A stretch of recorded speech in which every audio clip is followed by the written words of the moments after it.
Kaya naman, nakakaubos agad ng 10 kilos sa loob lamang ng ilang oras. Pero parang mauubos na, no? Kaya nga po, mabilis po. Ay, grabe. Nakailang ano ka na po ngayon? Ilang kilo ka na? 10 kilo na po ngayon. Oh, ayan, tara. Hello, ma. Magandang gabi. Hello, Kuya Kaputri. Ayan, napabalik ako dito. Balita ko, may bago ka. Opo, spicy pork ribs, caldereta. Magkano po yung ganyan? 100 po with rice, 85 without po.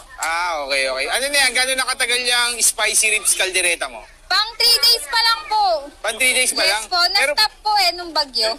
Pero parang mauubos na, no? Kaya nga po, mabilis po. Ay, grabe. Nakailang ano ka na po ngayon? Ilang kilo ka na? 10 kilo na po ngayon. 10 kilo na? Yes Ang dami po. na, no? Anong oras ka nag-start magtinda? Ano po, 3:30, late na po yung 4:30 p.m. po. Sige, ano yung meron yan with rice na Yes ano, po, with rice caldereta? po. Sige ka, pa-order nga ako ng... Ito, latest na